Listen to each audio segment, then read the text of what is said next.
எடுத்துக்கடா. வாங்கய்யா உட்காருங்க. போதண்டாவும் மரியாதை எல்லாம் சண்டாளா. மனசுல இவ்வளவு பெரிய துரோகத்தை வச்சுக்கிட்டு நல்லவ மாதிரி வேஷம் போட்டுக்கிட்டு எப்படி உன்னால எல்லாம் நடிக்க முடியுது? ஐயா நீங்க என்ன சொல்றீங்கன்னு எனக்கு புரியல. உன்னை எங்க குடும்பத்துல ஒருத்தனா நினைச்சுக்கிட்டு இருந்தோம்டா. அதனாலதான் ஹேமாவோட நீ சேர்ந்து விளையாடினாலும் நெருங்கி பழகினாலும் உன் மேல எங்களுக்கு கடுகளவு சந்தேகம் கூட வந்ததில்லடா. ஹேமா சின்ன பிள்ளையில இருந்து என் வீட்டு மருமகள் ஆகணும்னு ஒவ்வொரு நாளும் நாங்க எவ்வளவு கனவு கண்டிருப்போம். அப்படிப்பட்ட ஒரு பொண்ண மனசை மாற்றி உனக்கு மனைவி ஆக்கிக்கணும்னு நினைக்கிறீங்க, அது எவ்வளவு பெரிய துரோகம்டா. என் மச்சா எவ்வளவு கௌரவமா வாழ்ந்தவரு. அவர் எழுதின கவிதையெல்லாம் உனக்கே அர்ப்பணம் பண்ணாரா. அப்படிப்பட்ட பெரிய மனுஷனுக்கு இப்படி ஒரு துரோகம் பண்ண உனக்கு எப்படிடா மனசு வந்துச்சு? அவர் மட்டும் இருந்திருந்தா இப்ப தாண்டா உன் துரோகத்தனம் தெரிஞ்சு எதைய படித்து செத்து இருப்பாரா. ஏண்டா உனக்கெல்லாம் இந்த பொழப்பு?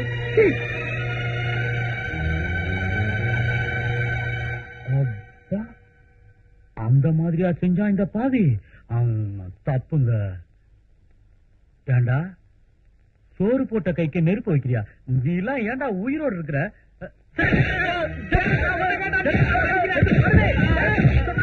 இந்த மாதிரி அயோக்கியங்கெல்லாம் உயிரோடவே இருக்கக்கூடாதுங்க.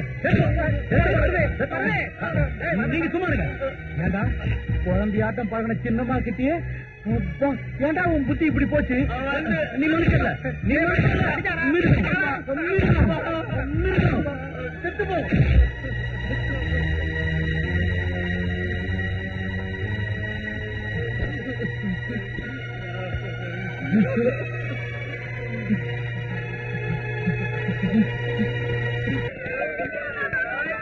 நான் இங்க இருக்கேன், உயரத்துல இருக்கிறேன், என்ன ஒண்ணும் பண்ண முடியாது.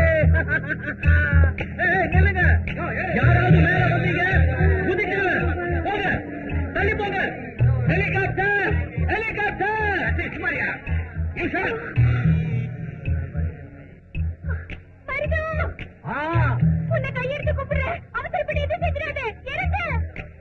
என்ன பொறுத்த வரைக்கும் எனக்கு சொந்தமா பந்தமா எதுவும் கிடையாது.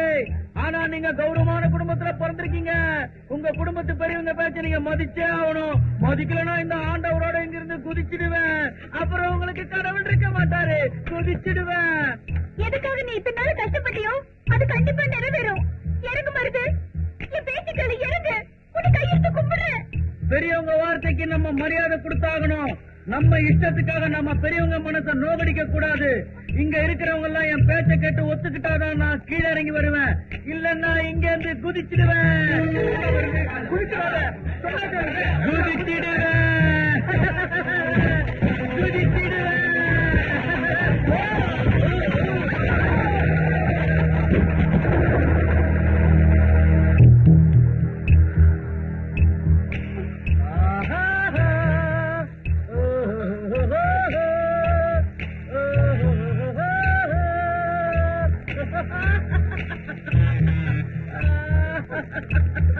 என் பேச்ச நீங்க கேட்கலன்னா நானும் உங்க பேச்ச கேட்க மாட்டேன். ஒரு தடவை கயிறு என்ன காப்பாத்திருச்சு, இந்த தடவை கயிறு அறுத்துட்டு இங்க இருந்து விழுந்துருவேன். உடனே என் தலை உடைஞ்சு போயிடும்.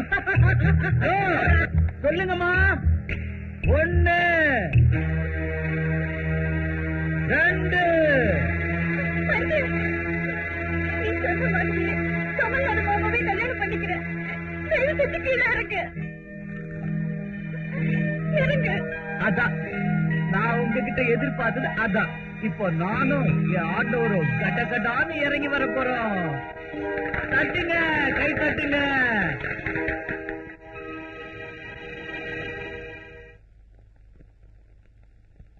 என் மனசார விரும்பினதுக்கு அப்புறம் இந்த வெறும் உடலை உங்களுக்கு ஒப்படைக்கிறது பாவம்னு நினைக்கிறேன் மாமா.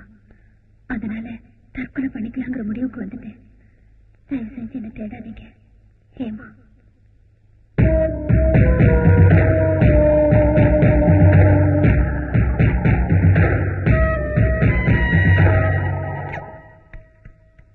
வருது வருது. வாச்சினும் நடக்க கூடாதெல்லாம் நடந்து போச்சு. என்ன நடந்தது? கமலநாதனுக்கும் ஹேமாவுக்கும் கல்யாணம் பண்றதுக்காக இன்னைக்கு ராத்திரில முகூர்த்தம் வச்சிருந்தாங்க. ஆனா அதுக்கு முன்னால இத பாரு. என்ன இது? ஹேமா இந்த லெட்டர் எழுதி கொடுத்துட்டு இங்க ஓடி போயிட்டா.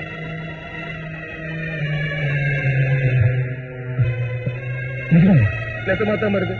அவ தன்னை ஏத்துக்க மாட்டான்னு கமலநாதன் சாருக்கு தெரிஞ்சிருக்கு. ஹேமா தன்னை விரும்பலங்கிறதுனால அவரு தன் முடிவை மாத்திக்கிட்டு அவர் காலேஜ்ல வேலை பார்க்கிற ஒரு டீச்சரை அதே முகூர்த்தத்துல கல்யாணம் பண்ணிக்க ஏற்பாடு நடக்குது. இல்ல, இது நடக்கக்கூடாது. கமலநாதன் சார் ஹேமாமாவை தான் கல்யாணம் பண்ணிக்கணும்.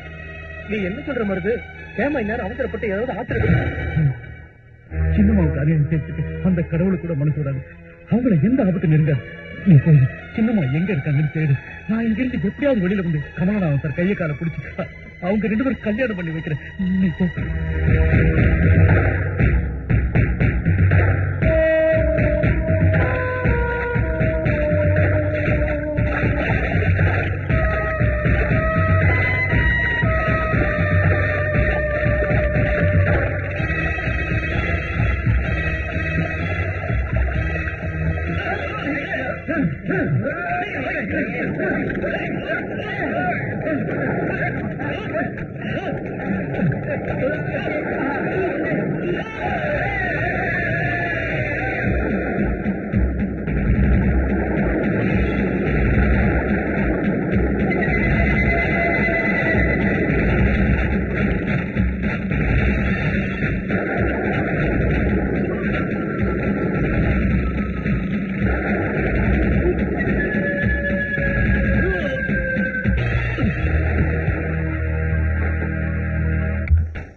உனக்காக தான் காத்து. கமலநாதன் சார், சின்னம்மா எங்க? சொல்லுங்க, என்ன பாக்குறீங்க? சொல்லுங்க.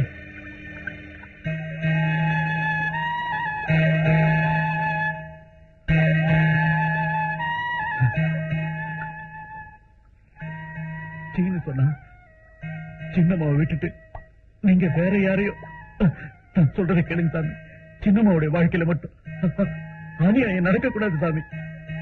நிஜமாதான் மருத்துவம், ஹேமாவோட வாழ்க்கையில அநியாயம் நடக்கக்கூடாது. அதனாலதான் என்ன கட்டிக்க இஷ்டம் இல்லைன்னு காவேரியில குதிச்ச ஹேமாவை தடுத்து நிறுத்திட்டேன். எனக்கு வேற ஒரு பொண்ணோட கல்யாணம் நடக்க போகுதுன்னு போய் சொல்லி உன்னை முகூர்த்த நேரம் பார்த்து இங்க வரவழைச்சேன். ஹேமா வாழ்க்கையில அநியாயம் நடக்கக்கூடாதுங்கிற எண்ணம் உன் மனசுல உறுதியா இருந்தா நான் சொன்ன அந்த காவேரி தாய் ஹேமா உன்னை மங்களஸ்நானம் செய்ய வச்சுட்டா. முகூர்த்தத்திலிருந்து 10 வருஷம் இருக்கு. அங்க மேடை தயாரா இருக்கு, இங்க ஹேமாவும் தயாரா இருக்கா. இந்த பட்டு வேஷ்டி இதை கட்டிக்கிட்டு ஹேமா கட்டத்தில் தாலி கட்டு வருது.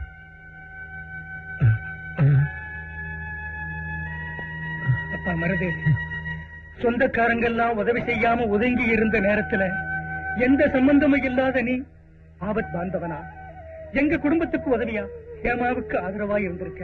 ஹேமாவுக்கு உண்மையில உனக்கு ஹேமா மேல இருக்கிற அன்பு எவ்வளவு புனிதமானதுன்னு இப்ப நாங்க தெரிஞ்சுக்கிட்டோம். அவசரப்பட்டு புத்தி கட்டு அன்னைக்கு ஏதேதோ பேசிட்டேன். நீ பெரிய மனசு பண்ணி அதெல்லாம் மன்னிச்சு ஹேமாவை ஏத்துக்கப்பா. ஆமா மருது, அண்ணன் தன் கவிதைகளை உனக்கு தார வார்த்தை. அன்னைக்கே உன்னை தன் மருமகனா ஏத்துக்கிட்டாரு. இன்னைக்கு ஹேமா கடத்துல நீ 3 முடிச்சு போட்டா சொர்க்கத்தில் இருக்கிற என் ஆத்மாவுக்கு சாந்தி கிடைக்கும் மருது. இல்லைங்க, இது எனக்கு சரியா படல. சரியா படலன்னு குலங்கோத்திரம் சரியா படலைங்கிற மருது. உன்னாட்ட யாதவ் கிருஷ்ணன் யாரை கட்டிக்கிட்டான்? சத்திரிய குலத்து சத்யபாமாவை கட்டிக்கலையா? ராஜகுலத்து ருக்மிணியை கட்டிக்கலையா? ஹேமா கூட சத்திரிய குலம் தான் மருது. நீங்க என்ன பேசினாலும் சரி, என்னவோ என் மனசு ஒத்துக்க மாட்டேங்குது. ஹேமாமா உங்களுக்கு சொந்தமானவங்க, அவங்கள நீங்க தான் கல்யாணம் பண்ணிக்கணும். சரி, நாங்க எல்லாம் இவ்வளவு சொல்லியும் ஹேமா மனசார ஒன்னத்தான் நினைச்சு உருகிட்டு இருக்கான்னு தெரிஞ்சு கூட நான் தான் அவளை கல்யாணம் பண்ணிக்கணும்னு பிடிவாதமா சொன்னா நான் அவளை கட்டிக்க தயார். ஆனா எங்க மேரேஜ் ஆன மறுநாளே ஹேமாவோட நிலைமை இப்படித்தான் இருக்கும்.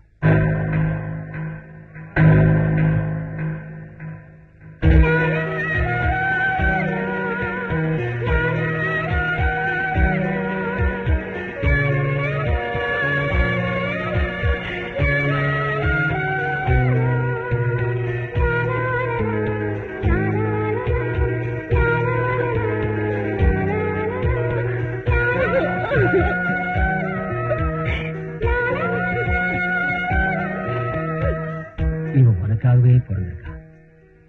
இது தெய்வத்தோட தீர்ப்பு. நீங்க 2 பேரும் பார்வதி பரமேஸ்வரனாட்டம் ஒருத்தருக்காகவே ஒருத்தர் பிறந்திருக்கீங்க.